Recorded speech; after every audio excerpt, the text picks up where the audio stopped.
Ry ava-malala rehetra ao amin'ny tompo, misaotra an'Andriamanitra lehibe sika no nahatarantsika ity taona vaovao 2020 ity, no ny fahasoavany sy ny famindram-pony amintsika no antony izany. Noho izany ry havana ampifaliana no iarabanantsika rehetra mahatratra izao taona vaovao 2020 izao. Arabaina manokana ianareo ray aman-dreny eo anivon'ny fiangonana, eo anivon'ny fiarahamonina, eo anivon'ny firenena ihany koa. Arabaina isika rehetra miombona amin'izao fanompom-pivavahana izao na ny manatrika eto zany na ny any amin'ny isan-tokantrano mampandroso izao fanompom-pivavahana izao. Arabaina isika rehetra mianakavy na ny lavitra na ny akaiky. Ho taona zina ho antsika rehetra ny ry havana ity taona vaovao ity, ary hahita fahombiazana ny isika rehetra no fahasoavan'Andriamanitra. Ho ambinina amin'izay rehetra isasarantsika ny isika rehetra, ary hahita fahombiazana amin'izay isahirana antsika. Tsy sahira mianakavy ny isika rehetra ry havana, ary hahatratra ny ela indrindra. Hoy ny Tompo amiko soa aminao, ho visy varana ny hidinao, ary hifamatra amin'ny andronao ny fiadananao. Izany ry havana no hira rina soa ho antsika rehetra. Amin'izao andro voalohan'ny herinandro zao, anio alahady 7 ny volana janoary taona 2020. Alahady voalohany amin'ity volana ity, alahady voalohany ihany koa amin'ny taona. Noho izany loahevitra vaovao no banjinintsika izay manao hoe lehibe ny voninahitr'Andriamanitra. Idera sy ankalaza ary anome voninahitra an'Andriamanitra isika ry havana. Noho izany rehetra zany ny Salamo 140, ny 1 hatramin'ny 4, mitsambikiny eo amin'ny 9 hatramin'ny 20 no iderantsika an'Andriamanitra. Rehefa vita zay ny hira 470 no hiraintsika. Ndeha hitsangana sika ry havana.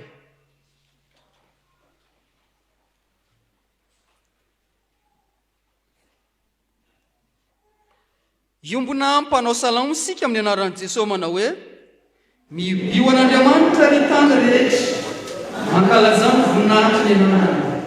Ome voninahitra izy ny fidirana azy. Lazao amin'Andriamanitra hoe: indre mahatahotra ny asanao, ny fahalebiazany herinao no mimpiza ny fahavalonao anao. Ny tany rehetra iamboky ao anatinao ka ankalazanao. Ankalaza ny anaranao izy. Misaorany Jehovah ny firenena, ary asandrako ny fifidirana azy, izay mampitoetra ny fananantsika amin'ny fiainana, ka tsy mamela ny tombontsika amin'ny Jesosy. Fa efa nizaha toetranay ianao Andriamanitra, efa nanadioanay ianao tahaka ny fanadio volafotsy amin'ny. Efa nampitranay tamin'ny fandro ianao, efa nanisy efa mavesatra teo ambalahanay ianao, efa nampandehan'ny olona hanitsaka ny lohanay ianao. Nandeha namatony afo sy rano izay, fa nitondrana nivoaka ho amin'ny fitahina mahatrezitra ianao. Amen.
mitombona amin'ny vavaka isika ry havana.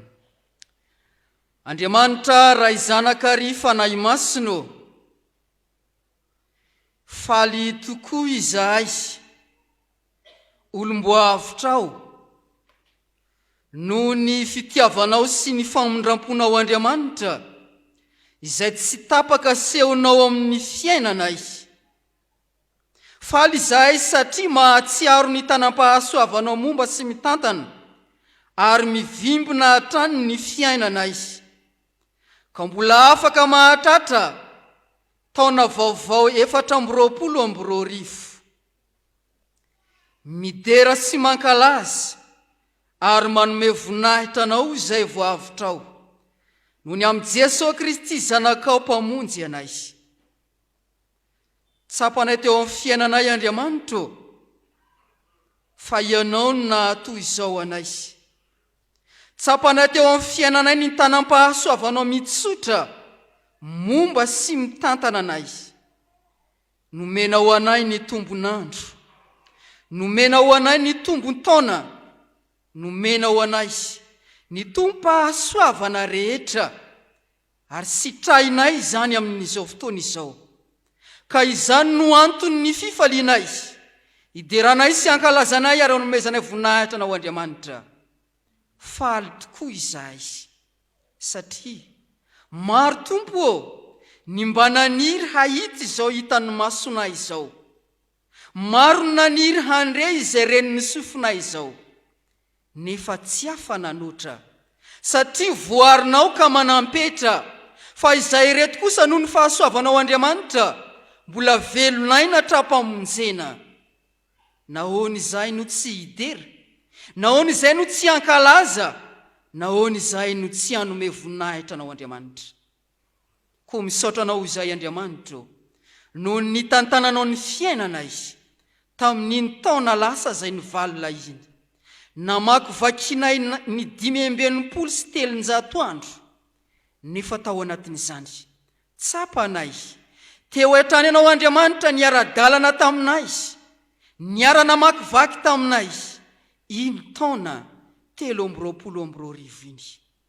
Raha namaky vaky iny mantsy izahay, maro ny zavatra nilalovana, maro ny zavatsarotra nosedraina, maro ny zava-manahirana maro samihafa tsy tambo isaina. Eny, nisy teny ihany koa nefa ny fifaliana. Fa noho ianao Andriamanitra izay mitondra ny fiainanay, mifehy izao rehetra izao, tsy rendrika tao anatin'izany izahay, fa mbola nivoaka ary nentinao nivoaka amin'ny fitahiana mahatretrika. Misaotra anao izay Tompo noho izany rehetra zany. Ankehitriny Andriamanitra Tomponay eo misaotra anao izay, mbola nomenao izao andro voalohany amin'ny herinandro izao, hiderana sy hankalazana ary hanomezana voninahitra anao Andriamanitra.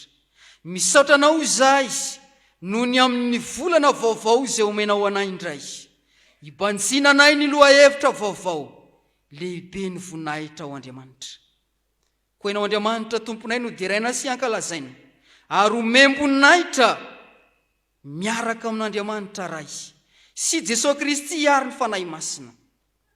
Eo anatreny fahalehibiazanao sy ny voninahitra ao ray eo, mahatsiaro izahay, mahatsapy izahay, tsy tanteraka, tsy tonga lafatra, miodina mandrakariva eo anatrehanao ary manao ny tsy marina hatrany. Kondreto izay Tompo mitondra ny fotorotoro sy mangorakoraka eo am-potro ny azo fijalianao Jesosy Kristy, mba ho diofina, mba ho avaozina, mba ho avela eloka, mba amindrana fo, ho amarinina sy ho amasinina, ho mendrika anao Andriamanitra. Ko mamindra fo aminay iray eo, mamelany helokay. Diovy amin'ny rany Jesosy Kristy zanakao izay nalatsa no anay tao Kalvari izay mba hadio, ary sasao mba ho afa-keloka. Ko matoky sy mino izay noho ny amin'ny Jesosy Kristy zanakao izay nanolotra ny ainy sy nandatsaka ny rano ho fanadiovana anay. Eny, mipetraka eo an-tanakavanan'Andriamanitra ray mivavaka sy mifona ho anay. Matoky izahay fa mamindra fo sy miantra ary mamela heloka ianao. Raisinay amin'ny finoana sy fanantenana izany famelan-keloka tolotra ao anay izany, ary isaoranay sy hidiranay ary ankalazana ianao Andriamanitra izany. Koa ataonay ho anao Andriamanitra ray ny dera sy ny laza ary ny voninahitra noho ny amin'ny Jesosy Kristy zanakao-mpamonjy anay sy ny fanahy masina mpanavao anay hatrany. Misaotra indrindra Tompo. Amen. Petraka ny fiangonana.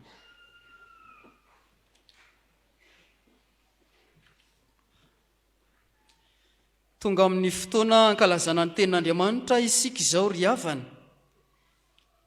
Ny 8:712 hiraintsika hitsangana ny ankizy, ny tanora ary ny sekolelahady. 8:712.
Ny sampana sekolalahady dia fialo miarabantsika rehetra nahatratra ity alahady voalohany amin'ny taona 424 ity, ary manolotra tenin'Andriamanitra amin'izao fotoana natokana ho an'ny ankizy sy ny tanora izao. Mialoha izany nefa dia mbola iombavaka isika. Ry Jesosy Kristy zokinay sy tompotianay misaotra anao izahay ny amin'ity fotoana ity omenao anay, anaranay ny teninao ary mangataka indrindra ny fanainao masina mba hiasa aminay tsairay avy, aizanay mandray sy mitahiry ary miaina ny teninao fiainanay ho voninahitry ny anaranao. Amin'ny anaran'i Jesosy, amen. Ny tenin'Andriamanitra izay akatsika hafatra ho an'ny ankizy sy tanora dia ao amin'ny Salamo. Salamo 4:7, tapany voalohany. Salamo 4:7, tapany voalohany. Vakina amin'ny anaran'i Jesosy. Andriamanitra no aro sy hery ho antsika. Ndeha raha antsika mamaky mafy amin'ny anaran'i Jesosy. Andriamanitra no aro sy hery ho antsika. Amen. Ny teny hoe aro dia maneho toeram-pialofana miaro amin'ny loza, mampafantatra antsika fa Andriamanitra ny fiarovana azo antoka ho antsika eo anoloan'ny rivo mahery ny fiainana. Ny hoe hery kosa dia maneho ny fahefana entin'Andriamanitra miady amin'ireo fahavalontsika ka azahoantsika mandresy ireo sakana rehetra eo amin'ny fiainantsika. Izany fiarovana sy fampahirezan'Andriamanitra izany dia misy akony anankiroa eo amin'ny fiainantsika. Ny voalohany dia izay ivelan'ny tenantsika, ary ny faharoa dia izay ao anatin'ny tenantsika. Ny voalohan'ilay ivelany dia ny olana maro samihafa izay miteraka tebiteby sy ahiahy eo amin'ny fiainantsika. Jerentsika ingao amin'ny 5:7 hoe koa izany tsy atahorantsika na dia. Misy zavatra maromaro miteraka tebiteby sy ahiahy eo dia hoe na dia. Ka na dia misy ary zany ny zavatra maro samihafa miteraka tebiteby, ny olana maro samihafa, dia eo Andriamanitra no aro sy hery ho antsika. Izay ilay ivelan'ny tenantsika. Fa ny ao anatin'ny tenantsika kosa dia ireo izay toetra ananantsika. Nandaony antsika ny taona 324 andray ny taona 424 isika, dia mila miavao ihany koa isika. Teo ny toetra tsara izay ananantsika dia Andriamanitra no hery ho antsika, aro antsika, azahoantsika mitahiry izany fahatsarana izany, ary atsara bebe kokoa hatrany ary aneho ny voninahitr'Andriamanitra. Fa ny tsara izay, fa ny ratsy kosa izay nataontsika, mety misy tsy araka ny sitrapon'Andriamanitra tamin'iny taona iny, dia Andriamanitra ihany koa ny hery sy aro antsika aza hotsika miala amin'izany toetra ratsy izany fa hiavao kosa ao amin'Andriamanitra aneo ny voninahitra Andriamanitra mandrakariva.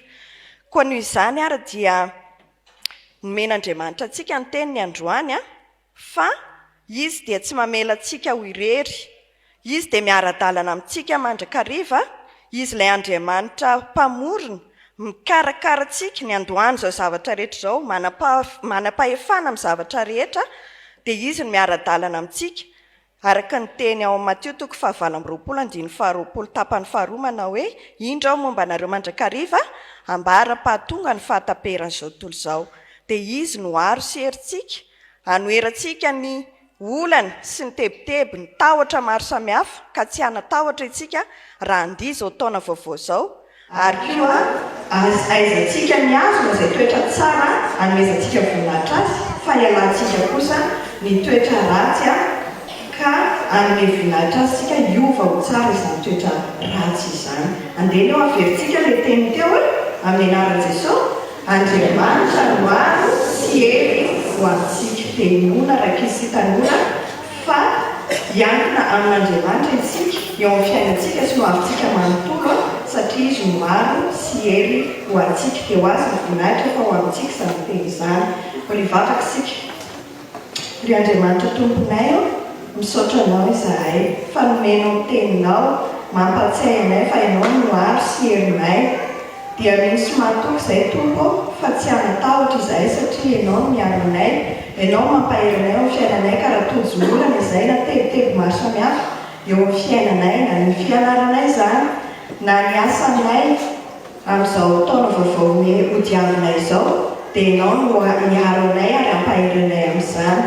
Eo ihany koa Jesosy, izay toetra tsara nankasitranao dia mba ho azonao amin'izany izay hanome voninahitra anao mandrakariva, fa ny toetrana izay ratsy kosa tompo hifonanay ao anatrehanao izany, fa mba hovainao izany mba hiova toetra tsara haneo ny voninahitra ao an-trano. Dia amin'ny anaran'i Jesosy nanaovanay izany vavaka izany. Amen.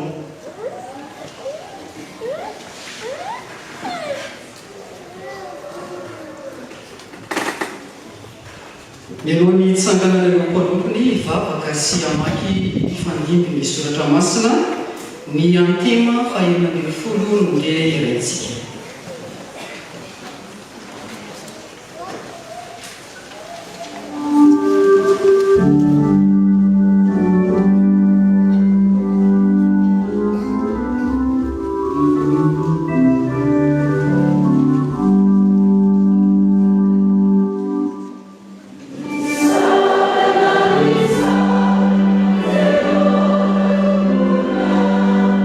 Isa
fotoana ianona sy amakina ny ten'Andriamanitra indray isika zao ry havana. Mialoha izany nefa dia andeha angataka ny fanahy masina isika hitaridalana antsika. Iaraka hivavaka isika tompoko. Ry Andriamanitra rainay tsara indrindra any an-danitra. Rainay amin'ny alalan'i Jesosy Kristy ianao. Velom-pisaorana anao ny fonay. Raha mbola afaka mahazo izao fotoana izao izahay. Misaotra anao fa nahazo alahady voalohany amin'izao taona vaovao izao. Misaotra fa mbola afaka maheno indray ny feonao iresaka aminay. Tompo, mangataka ny fanahinao masina izahay ho amin'ireo izay rehetra maki ny teny mba tsy hisoraraka ny teny rehetra fa mba ho voalaza avokoa. Mangataka ny fanahinao masina ihany koa izahay ho an'ny ray aman-dreny hitondra ny teny. Ny anatra sy ny fanitsiana rehetra tompo, meo ny fanahinay masina, meo ny fanahinao masina izahay ahafahanay mandray izany.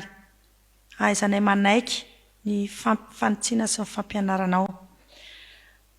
Dia ampahery izao trano tompo eo am-pianona izao teninao izao.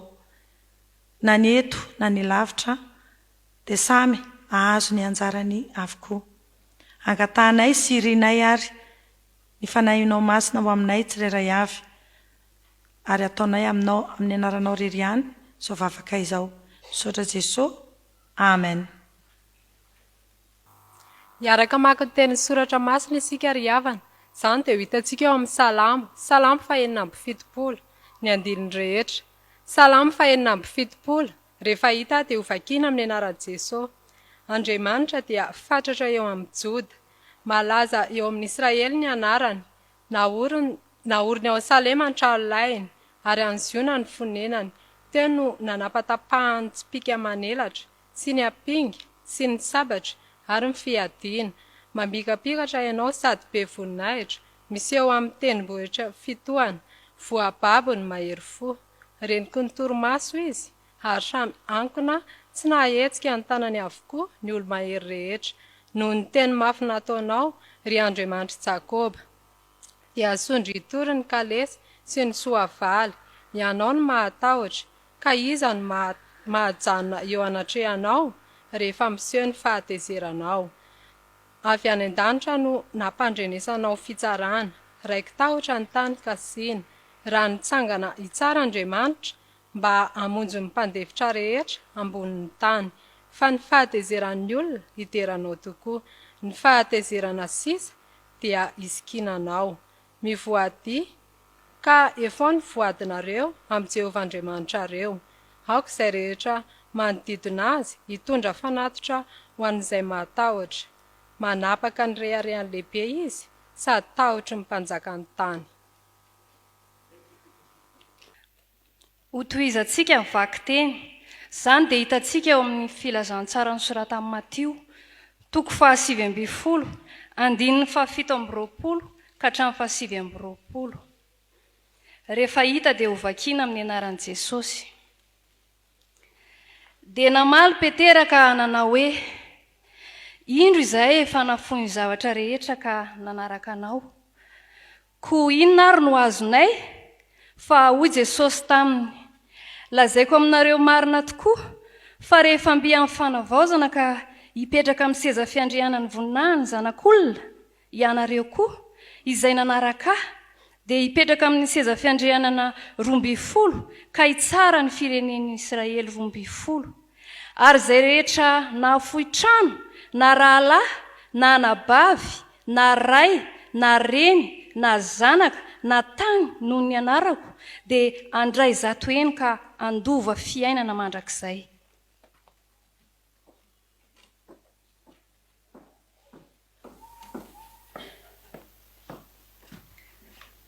Ho faranantsika ny famakiana ny teny ao amin'ny soratra masina.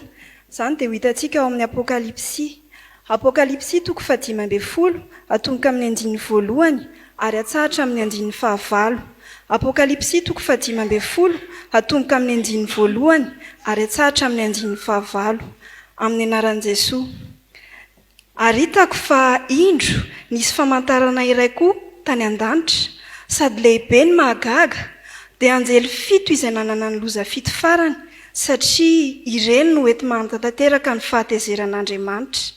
Ary nahita aho fa indro to ranomasina fitaratra miaro afo, ary izay maharesy ka afaka amin'ny bibidia sy ny sariny, ary nisan'ny anarany dia nitsangana teo amoron'ny ranomasina fitaratra ny tana lokangan'Andriamanitra. Ary mihira ny fihiran'ny Mosesy, mpanompon'Andriamanitra, sy ny fihiran'ny zanak'ondry izy manao hoe: lehibe sy mahatalanjona ny asanao, Tompo, Andriamanitra tsy toa, mahitsy sy marina ny lalanao ry mpanjaka mandrakizay. Iza ny tsy atahotra, ary iza ny tsy ankalaza ny anaranao, Tompo, fa ianao ihany no masina. Ary ny firenena rehetra ho avy ihany koa keo anatrehanao, fa efa naharary ny fitsarana marina nataonao. Ary rehefa afaka izany, dia nahita aho fa indro novoana ny tempoly dia nitaberina kely ny vavolombelona tany an-danitra. Ary ny anjely 7 izay nanana ny loza 7 dia nivoaka avy tao amin'ny tempoly, ary niravaka vatosoa madio sy mamirapiratra izy, sady nisikina fisikinam-bolamena teo amin'ny tratrany. Ary ny anankiray tamin'ny zava-mananaina 4 nanomeny anjely 7 lovia volamena 7 feno ny fahatezeran'Andriamanitra izay velona mandrakizay. Ary ny tempoly dia feno setroka avy tamin'ny voninahitr'Andriamanitra sy ny heriny, ka tsy nisy nahazo niditra tao amin'ny tempoly mandra-pahatanteraka ny loza 7 nentin'ny anjely 7. Amen. Ray masonao, manana sinanay amin'ny fahamarinana, ny teninao ny fahamarinana. Amen.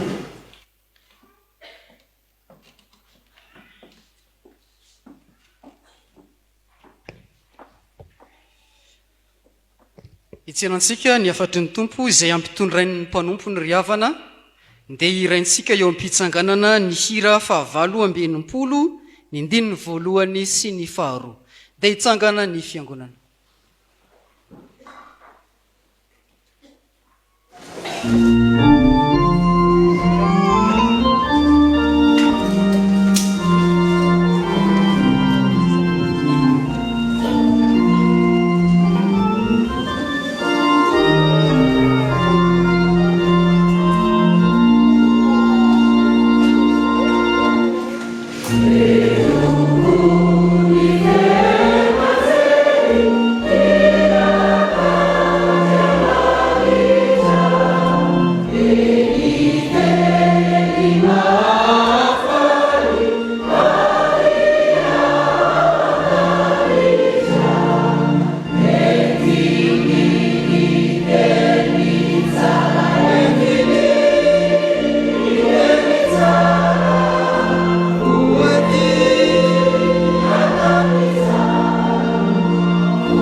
Andeha arevavaka sika riavana, ry Andriamanitra rainay eo misaotra anao zahay, omenao fotoana iainona andraisana ny teninao.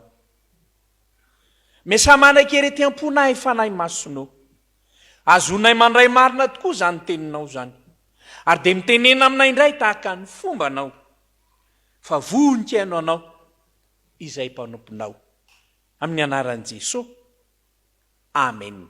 Mazoa toerana ianareo ampitombona aminareo mandrakariva ny ry havana ny fahasoavana mampiadanana avy amin'Andriamanitra raintsika sy Jesosy Kristy tompo lohan'ny fiangonana.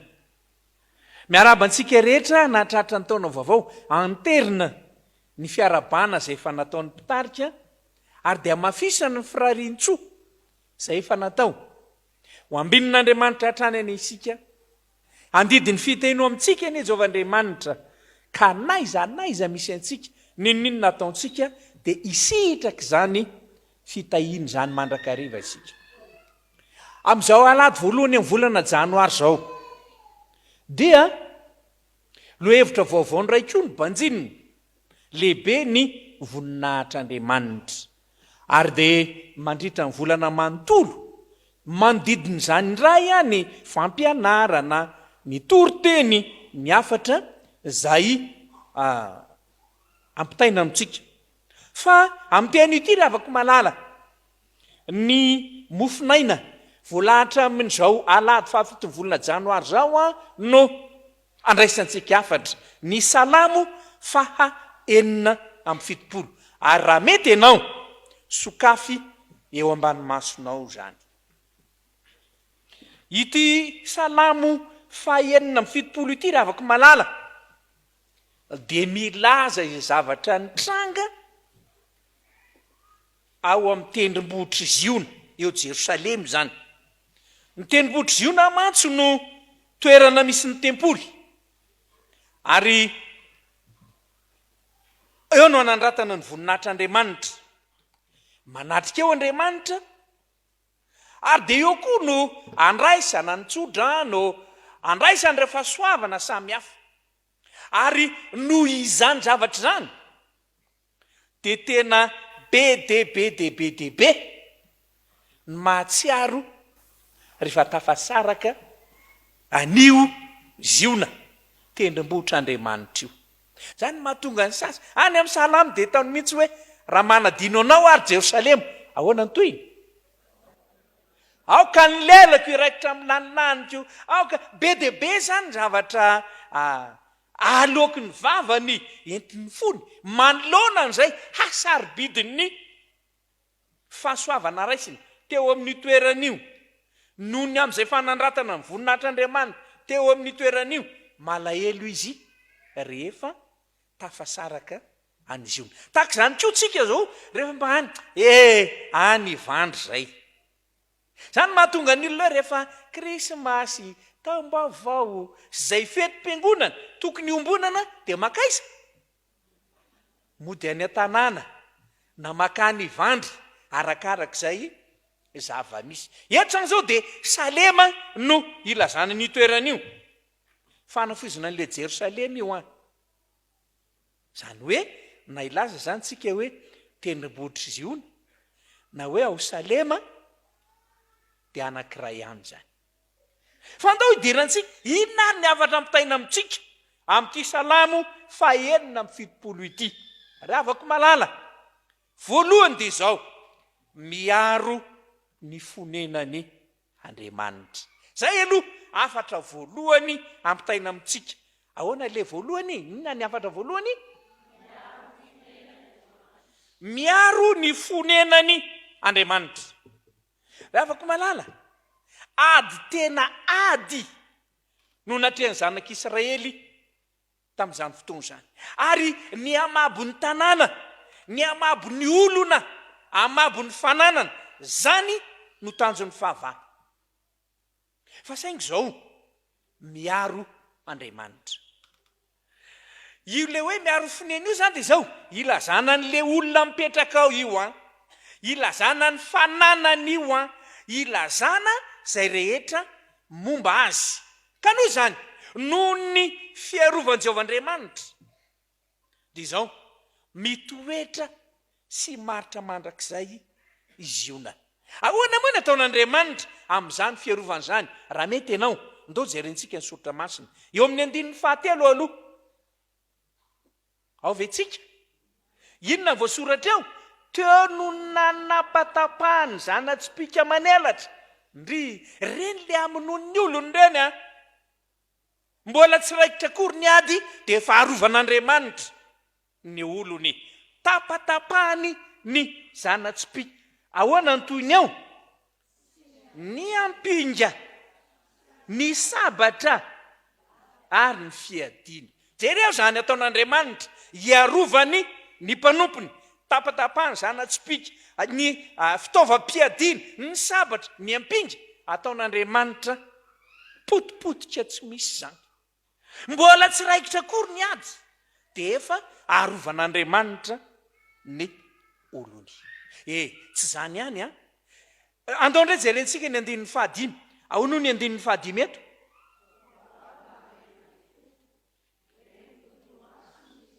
asamy ankona tsy mahetsika ny tanany avokoa ny olo mahery rehetra jereny hoe zany izy mbola voanomboka ny ady mbola tsy raikitra kory dia izao voababo ny mahery fo tsy ahoantsy eo reniky ny torimaso ahoana moa zany olona andeha hiady alao aloha amonjy fandriana ndray atory na hoe matory ampitsanganana eo na mipetrapetraka fotsiny resy torimaso zany le fiarovana ataony Jehovan-Andriamanitra zany a ataony mahita ny fahavalo ataony mahalala ny anarany ataony mahita hoe ay be voninahitra ity Andriamanitra ity dia tsy zany ihany andao jerentsika indray eo amin'ny 15 inona voasoratra eo no ny teny mafy nataonao ry Andriamanitra Jakobo ahoana ozy sondritory ny kalesy sy ny sovaly teny ataon'Andriamanitra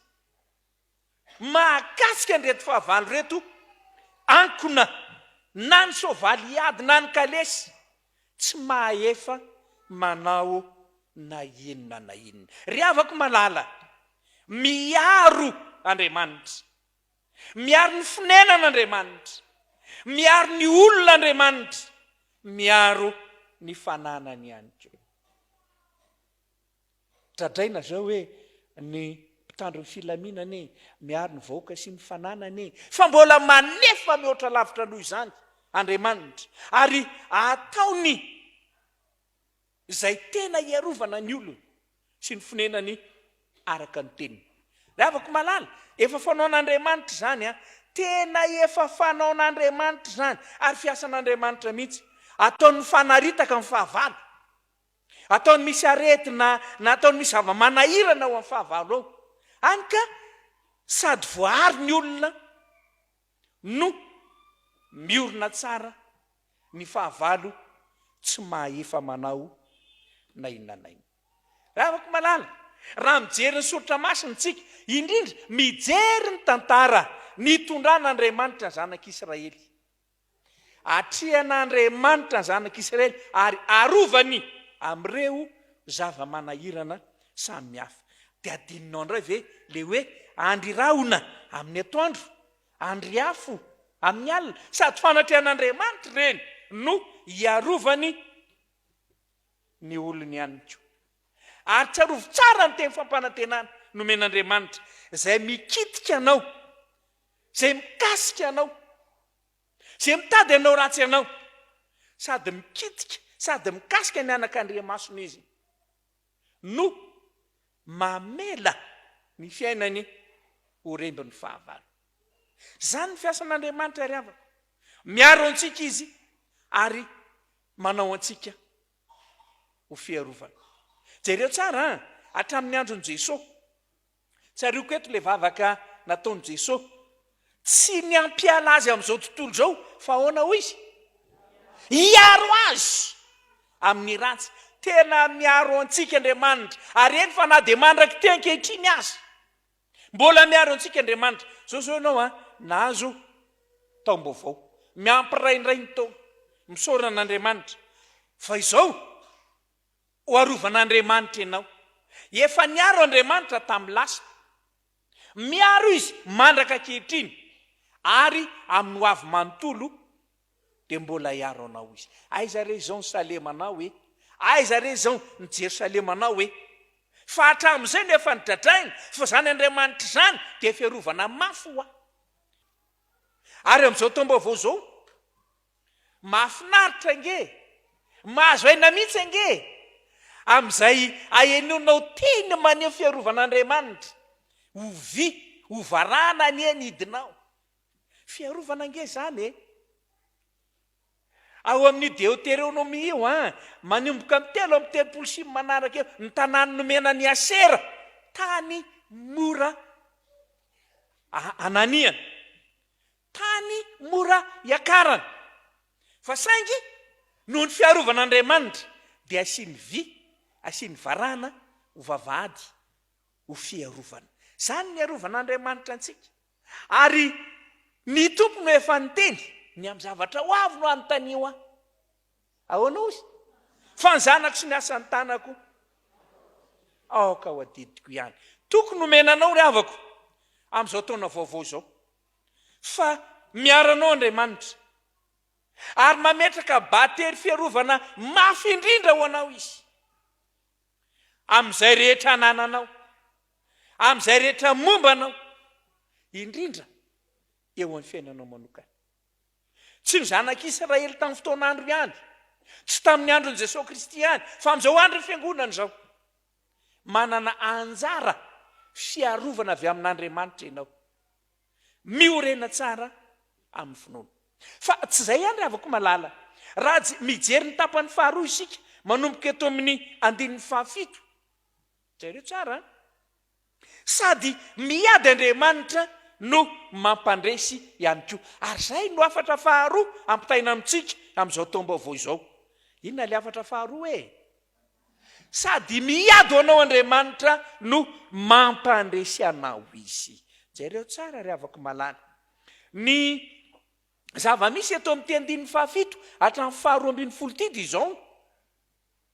Ny fifanandrinan'Andriamanitra amin'ny fahavalony, ny fiatrehan'Andriamanitra ny tany rehetra, tsy ny mpino azy ihany fa ny tany rehetra.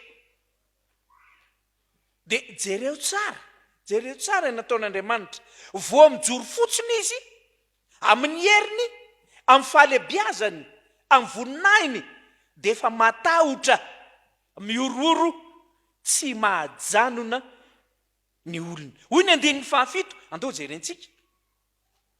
Ianao no mahatahotra. Iza ny mahajany ao anatrehanao rehefa miseho ny fahatezeranao. Any an-danitra no nampandrenesanao fitsarana, raiky tahotra ny tany kasina. Riavana malala. Tsy misy mahajany ao anatrehan'Andriamanitra. Ary amin'izany izy no miady mba ampandresy ireo mpandefitra eo amin'ny tany.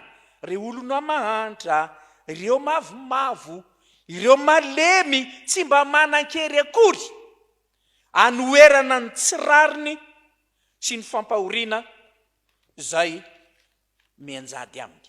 Ny fijoroan'Andriamanitra no efa ady amonjeny ny olony. Ary tsy zany ihany, fa fitsarana marina taony dia efa fampandresena ny olony ihany koa. Misy zavatra anankiroa avana ampitaina aminao mahakasika an'izy io. Raha mijoro Andriamanitra amin'ny fitsarana, amin'izay maizy azy an'Andriamanitra, dia zao no izy. Voalohany fampitandremana ho amin'ny mpanapaka sy ny manam-pahefana io. Hoe mitandreminareo ity ny fitsarana marina. Raha manapaka nareo, raha mitsara nareo, mba ataovy araka ny fahamarinana, ataovy mba aradrariny, ataovy amin'ny itsiny.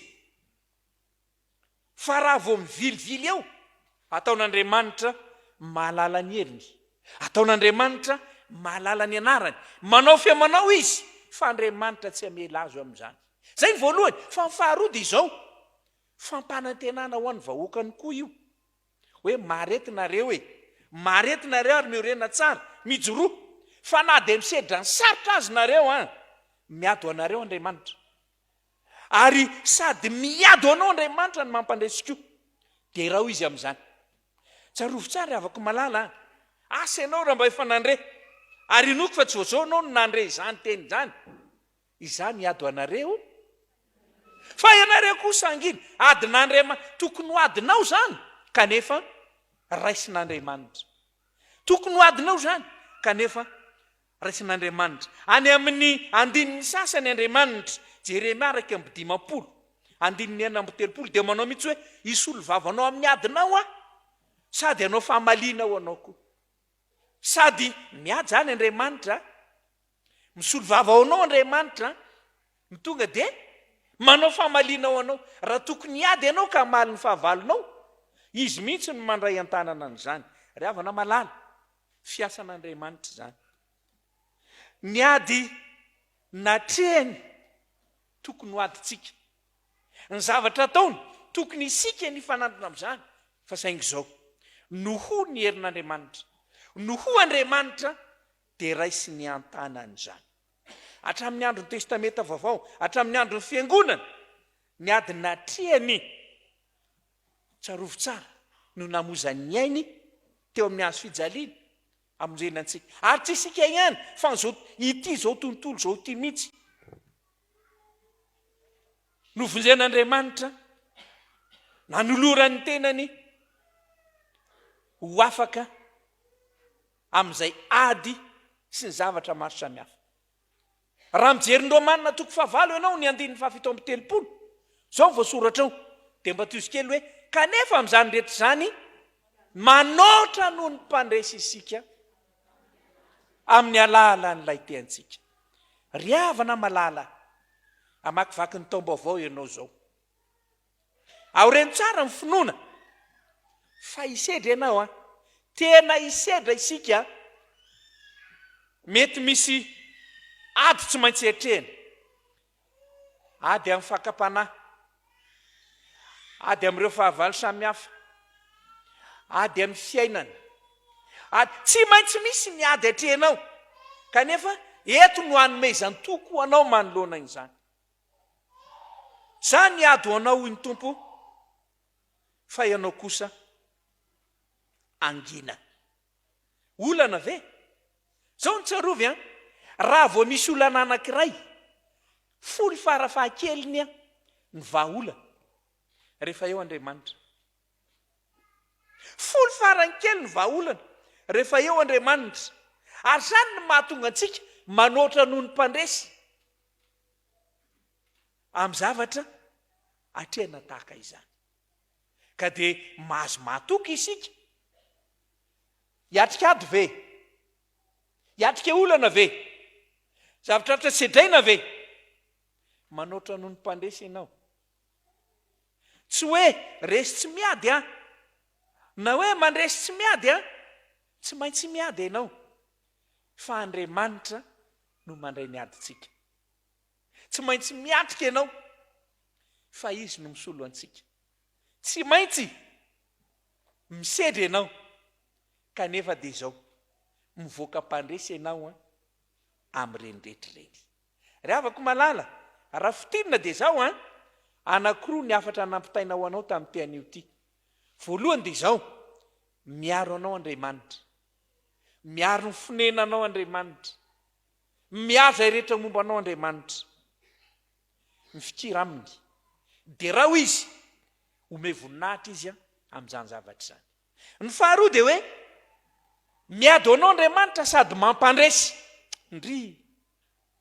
mampandresy anao izy na dia efa tokony ho resy zao azy ianao satria izy Andriamanitra satria ianao zanany ataony mandresy ianao ahoana moa ny tsy fikirina amin'Andriamanitra amin'izany ahoana moa ny tsy hiavanana amin'Andriamanitra ka hanompoana azy amin'izany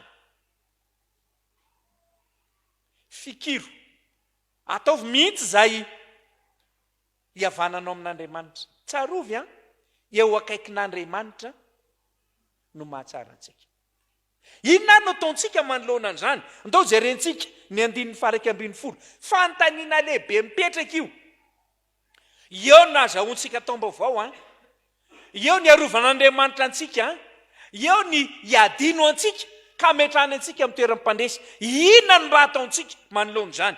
Andao mba vakiantsika miaraka hoe ny 140 vakina amin'ny anaran'i Jesosy manao hoe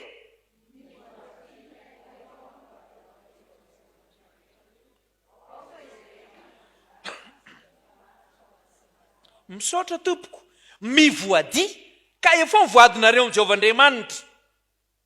Aoka izay rehetra manodidina azy hitondra fanatitra ho an'izay mahatahotra. Ry avako malala, fankasitrahana io a, fankasitrahana an'Andriamanitra io a, iza moa no anao tahaka izany? Miaro anao izy, miadinao izy, mampandresy anao izy. Eto ny soratra masina dia manao hoe ankasitrao ary Andriamanitra manoloana izany. Zany no andrasana aminao manefa voady ao anatrehan'Andriamanitra. Iza moa tsy nanao voady? Raha mba za zao nitratra mahatratra ny taona vaovao 420 andeha hitsy, andeha zatsy, andeha izany no atao. Raha za mba mahatratra zany 420 mba andeha ho any ananina, andeha anao anitsy, anao an'ity sy ny sisy. Fa alohan'izany dia izao, io soratra masina miteny amintsika, ankasitrao Andriamanitra. Ankasitrao Andriamanitra, fa izy no anton'ny zavatra rehetra, izy no miazona azy, izy koa ny tompony. Ary araka ny lohevitrintsika, lehibe ny voninahiny, izy ane no omemboninahitra. Mandehana ary ianao dia mba manaova toy izany koa. Ho an'Andriamanitra ireny ny voninahitra. Amen.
Ndeha iombona mivavaka isika ry havana. Ry tompo mpanjakanay eo, misaotra anao izay ankehitriny no ny teny soa mahafaly izay nomenao anay nampitondraina ny mpanomponao. Misaotra anao izay mbola afaka nanana fotoana na ahafahana ny aino ny teninao. Misaotra anao izahay noho ny fitiavanao Andriamanitra mbola afaka ny teny aminay indray tamin'ity anio ty. Misaotra Tompo fa zava-dehibe ho anay tokoa izany, satria avy amin'izany no iorenan'ny finoanay, avy amin'izany teninao izany no hitombon'ny fahalalana ianao Andriamanitra, ka irisoanay milalindalina kokoa amin'ny fanarahan-dia amin'ny fanoloran-tena ho anao Andriamanitra. Nambaranao taminay teo tamin'ny alalan'ny teninao izay nampitondrainao ny mpanomponao. Fa ianao Andriamanitra no miaro anay, miaro ny fonenanay ianao, miaro anay ianao, miaro ny momba anay ianao, mitsimbina sy miayatra ny fiainanay ianao Andriamanitra eo anatrehan'ny fikasany ratsy ny fahavalo. Andriamanitra tsy misy toanao ianao, Andriamanitra tsy mitazam-potsiny ny vahoakanao ianao, fa tena Andriamanitra mandray an-tanana, Andriamanitra mandray andraikitra, Andriamanitra mikolokolo ny vahoakanao. Misaotra anao izay Tompo noho izany, ary Jesosy Kristy zanakao aza mbola nivavaka ho anay taminao Andriamanitra, tsy niampiala nay amin'izao tontolo izao, fa ny mba hiaro amin'ny ratsy. Izany rehetra izany dia manambara fa tena mihevitra tokoa ny momba anay ianao. Isaorana sy ankalazana ary anomezam-boninahitra anao izany rehetra izany. Ary tsapanay tokoa izany teo amin'ny fiainanay. Raha namakivaky ny taona 322 iny, eny ny lasa rehetra nahatsapy izahay iray eo. Ilay tanam-pahasoavanao nitsotra momba anay, nampandresy anay tao amin'ny sarotra ianao, ary nitantana sy nivimbina anay ianao, nahatafita soa anay amin'izao taona vaovao izao. Faly izahay noho izany, ko aterinay ny fisaorana anao Andriamanitra noho izany asanao izany. Tsy izany antompo fa Andriamanitra miady ho anay sy mampandresy anay ihany koa ianao. Misaotra anao izay Tompo, fa sambatra tokoa manana anao Andriamanitra izay mijoro miady ho anay, satria manam-pahavalo mantsy izahay amin'ny fanarahan-dia ianao. Dia izao tontolo izao zany, sy ireo rafitra rehetra manohitra ny fahefanao Andriamanitra sy ny sitraponao eo anatrehany izany. Ny amin'izay rehetra mpanaradianao Andriamanitra, miasa fatratra ny fahavalo, hamotika, hanimba, hamongotra. Eny, anao izay rehetra tsy azahoana, midera sy mankalaza raha manome voninahitra anao Andriamanitra. Nefa noho ny hery sy fahefanao ary ny fahalehibiazan'ny voninahitrao, dia io ianao Andriamanitra mijoro miady ho anay, mampandresy anay amin'ireny sarotra sy ny mafy rehetra izay ataony fahavalo ireny.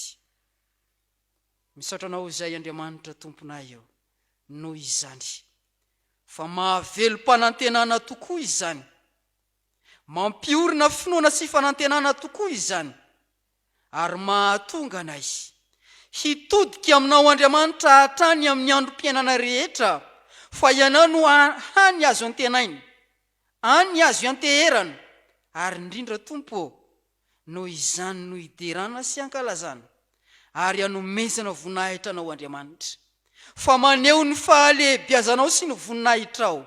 Izany zavatra ataonao eo amin'ny fiainana izany, eo anatrehan'ireo rehetra reo. Antsonao izahay mba hahay mankasitraka anao noho izany soa sesehena ataonao eo amin'ny fiainana izany. Dia ianao izay miaro anay, ianao izay miady sy mampandresy anay, izany no iantsonao anay mba hankasitraka anao. Ko mangataka aminao izay ankehitriny Andriamanitra amin'ny alalan'ny fanainao masina, mba hiasa manan-kery aminay tokoa aminay rehetra izao. Eny, na ny manatrika izany, na ny tsy manatrika eto, fa mampandroso izao fanompony izao any amin'ny isan-tokantrano. Ianao Andriamanitra no hihevitra anay tsirairay avy araka ny fiheveranao mahasoa, fa zahay mba ho tena hiantehitra sy hitoky aminao Andriamanitra tokana, la ihany mahavontsy, la ihany azo anteherana, la ihany manana ny hery sy fahefana rehetra mandresy ny fahavalo. Vavaka aminao izay Andriamanitra ankehitriny, ny amin'ny fiainan'ny fiangonanao Jesosy Kristy eto Madagasikara. Ianao Andriamanitra no efa nampijoro izany ho fanasina sy fahazavana eto amin'izao tontolo izao. Ianao izay lohan'izany fiangonana izany, ianao no hihevitra izay androson'ny fiangonana. Havita sy hatanteraka ny sitraponao Andriamanitra, kota io ny ezaka rehetra izay tanterahan'ny fiangonana, ny fikasana tsara rehetra izay hikelezanaina, indrindra ny fanitarana ny ambainday ny fitoriana filazantsara anao Jesosy Kristy, mba hitaran'ny fanjakanao Andriamanitra. Mitahianao ireo tompona andraikitra tsirairay ao anatin'izany fiangonanao izany. ianao no ampahery, ianao no an'olo-tsaina, ianao no homba sy iaro mba hahafahan'izy ireo mahavita ny zara fanompoana izay efa niantsonao sy ny fidiananao azy ireo, ary mba hifanaraka amin'ny sitraponao Andriamanitra izay rehetra atao mba handrosoany ny fiangonanao. Entinay mbavaka eo anatrehanao Tompo ny firenena ity, izay firenena nametrahanao anay. Ianao Andriamanitra mihitsy ary mandidy anay mba hitondra mbavaka izany. Vavaka aminao izay Andriamanitra ao ankehitriny, ampanjakao ny fiadananao eto amin'ity nosondrazana ity. Omeo ny fandriam-pahalemany, ampanjakao ny fahamarinany, ny endrim-pahalovana rehetra. Aoka ny hery sy fahefanao Andriamanitra no hanaisotra sy hanaly izany, ary ny tompona andraikitra rehetra, ny tompona andraiki-panjakana rehetra, ho fitaovana sy fiasana eo am-pialatananao Andriamanitra, ahatanteraka ny sitraponao Andriamanitra, ka hikatsaka izay adanan'ny vahoaka malagasy, hampisy fandriam-pahalemany, hampanjaka ny fahamarinana eto amin'ity nosondrazana ity. Fa izany no sitraka ao Andriamanitra. Ankany amin'iza moa zahay iray eo, afa-tsy aminao irery ihany. Mino sy matoky izay, fa mihaino vavaka ianao, mamaly vavaka ianao, koa izany no anandratanay ny vavakay. Aminao Andriamanitra ray, izay Tompo ny zao rehetra izao. Noho ny amin'ny anaranao Jesosy Kristy Tomponay, izay omemboninahitra sy ankalazaina, miaraka amin'Andriamanitra ray sy ny fanahy masina, no anaovanay izany vavaka izany. Ary indrindra Tompo, iombonanay amin'ilay vavaka izay efa nampianarinao ny mpianatra ao fa izay manao hoe: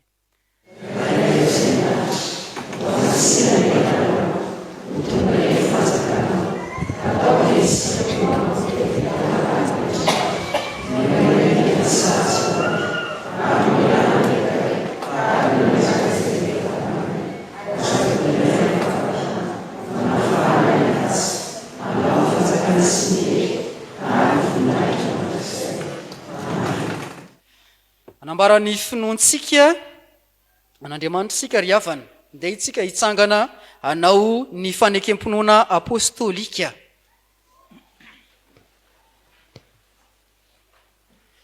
Iombony isika amin'ny fanekem-pinoana apôstôlika izay raisantsika amin'ny fiangonana masina manerana izao tontolo izao, manao hoe: mino anao Andriamanitra sy tompanao lanitra sy ny tany, ary mino Jesosy Kristy nanatantsika, izay nitomponao ka fanahy masina, nateraka marevitsiny, nijara manapakotona, nombona tamy azo fitsaliana, marika ny revo, nilina tany amin'ny fiainantsika, nitsangana tamy tamy amin'ny fahatelo, niakatra ao amin'ny anatra, mipetraka ao Andriamanitra Jesosy, avy amin'ny reny tsara mivena sy maty, mino ny fanahy masina, fiangonana masina na Jesosy Kristy, fiangonana olona masina, famelan-kely, fitsangana tena maty, ary ny fiainana mandrakizay. Amen. Haritra hitsangana isika ry havana andray ny tsodrano, aoriany ny tsodrano ny hira fa 420, ny andininy fa 4 sy ny fahadimy. Raiso ny tsodrano izay tonona amin'ny anaran'ny Tompo ary ho tanteraka aminareo rehetra ni. Andidiny fitehinao aminareo ane Jehovah Andriamanitra, ka ho tahina ianao ao an-tanàna, ho tahina ianao any an-tsaha, ho tahina ny ateraky ny kibonao, ny vokatry ny taninao, ho tahina ny arinao sy ny vilia fanaova-mofonao, ho tahina ianao raha miditra, ho tahina ianao raha mivoaka, ataony Jehovah manambiampy anie izay rehetra mahasoanao. Voanjovanao ny lanitra, trano fitehirizan-tsoa andatsahany ranorana amin'ny taninao, amin'ny fotoana hitahiny ny asan'ny tananao. Ampisambotra ianao fa tsy sambotra, ho lohany ianao fa tsy ho rambony, ho ambony ianao fa tsy ho ambany. Mahatoky ilay miantso anao, sady izy ihany no anefo izany. Amen.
mipetraka manao vavaka magneny sika ry havany.